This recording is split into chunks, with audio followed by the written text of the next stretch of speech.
చూడండి, ఈ సందర్భంగా చెప్తున్నాను. మీరు వంట చేసేటప్పుడు నిజంగా మీలో వంట చేసేది ఏది అంటే మనస్సు ప్రాణము. రాసుకోండి, మీలోని మనస్సు ప్రాణమే వంట చేస్తుంది. మరి మీరెవరయ్యా? ఆ మనస్సు ప్రాణాన్ని గమనించేవారు. కానీ ఇక్కడ కొంప ఎప్పుడు మునుగుతోంది? కొంప ఎందుకు మునుగుతోంది అంటే నేను మనస్సును, నేను ప్రాణాన్ని అని వాటిని గట్టిగా వాటేసుకోవడం వల్ల కొంప మునుగుతుంది. ఇంతకంటే సులభంగా ఎవరు చెప్పరయ్యా బాబు. ఇదే ఈ క్లాస్ ని గొప్ప గొప్ప మేధావులు, పెద్ద పెద్ద స్వామీజీలు విన్నారనుకోండి, కళ్ళ గద్దుకుంటారు వాళ్ళు. అసలు అర్థమైందా? నేను ఎక్కడ పొరపాటు జరుగుతుందో అది నేను మొత్తం క్లియర్గా ఫుల్ క్లారిటీతో చెప్తున్నాను. చెప్పండి, అక్కడ నిజానికి వంట ఏది చేస్తుంది? మనలోని ప్రాణశక్తి, మనసు ప్రాణం, మనలోని ప్రాణశక్తి, మనోశక్తి అక్కడ వంట చేస్తుంది. కాబట్టి మరి మీరేం చేయాలి? మీ మనస్సును మీ ప్రాణాన్ని గమనించండి, గమనిస్తూ ఉండాలి. అంతే, గమనిస్తూ ఉండండి. అది మనం చేయాల్సింది అక్కడ. కానీ మనం ఏం చేస్తున్నామంటే ఆ మనస్సు కత్తుకుపోతున్నాం, ప్రాణాన్ని కత్తుకుపోతున్నాం. కాబట్టి అది మనల్ని ప్రాణందిస్తుంది. అలాగే మీరు మీ వారితో మాట్లాడుతున్నారు, మీ భార్యతో మాట్లాడుతున్నారు. అప్పుడు ఎవరు మాట్లాడుతున్నారు? చెప్పండి, ఎవరు మాట్లాడుతున్నారు? మనస్సు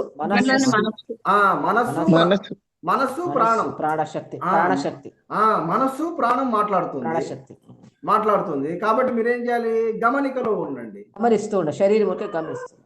అంటే అమ్మ, మీరు ముందు బాగా వినండి, రిపీట్ చేయకండి. నేను చెప్పిన పదాలు రిపీట్ చేయొద్దు, బాగా వింటూ ఉండండి. ఇప్పుడు క్లాస్ అయిపోతుంది. క్లాస్ అయిపోగానే మీ వారు వస్తారు, లేదా మీ భార్య వస్తుంది.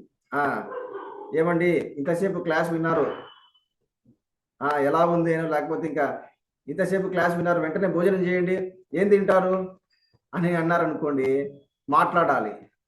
అయితే ఏది మాట్లాడుతుంది చెప్పండి? మీ మనస్సు ప్రాణము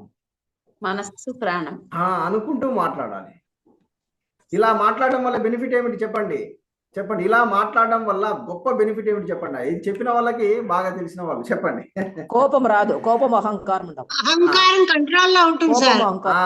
వెంటనే పొరపాటున మీ భర్త ఏదైనా ఒక మాట ఏదైనా మిమ్మల్ని ఒక మాట అన్నాడు అనుకోండి, మీ భర్త వెంటనే దిక్కుమాలిందానా, ఏమిటి ఇలా చేసావు నువ్వు గంట అన్నారనుకోండి, అప్పుడు మీకు కోపం రాదు. వింటున్నారా? ఎందువల్ల రాదు చెప్పండి? ఎందువల్ల రాదు? అహంకారం కంట్రోల్ లో ఉండటం వల్ల. అది కరెక్ట్. అంటే నేను చేశాను, నేను మాట్లాడుతున్నా అంటే మీరు ఆ భావంలో లేరు. నేను మాట్లాడుతున్నాను, నేను చేశాను అనే ఆ భావంలో లేరు కాబట్టి ఇంకా మీరు కోపానికి అంటుకోరు. కోపానికే కాదు, ఇంకా దేనికి అంటుకోరు. చూడండి, అర్థమవుతుందా? నేను చెప్పే విషయము అర్థం కావట్లేదా? ఈశ్వర, అవుతుంది కానీ పట్టుకోవడం కొద్ది కష్టం అవుతుంది గురుగారు. కాదండి, కష్టమని మీరు వదిలేయకూడదు. బాగా పట్టుపట్టండి. అందుకనే యోగి ఏమని చెప్తాడు, ఈ ఎవరైతే ఇలాంటి అసలైన జ్ఞానాన్ని బోధించే గురువు ఎవరికైతే దొరుకుతాడో ఇంకా వాళ్ళు ఇంకా మామూలు పట్టు పట్టకూడదంట, మహాపట్టు పట్టాలి. అందుకనే ఆయన ఏం చెప్తాడు, పట్టు పట్టక రాదు, పట్టి విడువ రాదు, పట్టి విడుచుట కంటే పడిచచ్చుట మేలయ, విశ్వదాభిరామ వినురవేమ.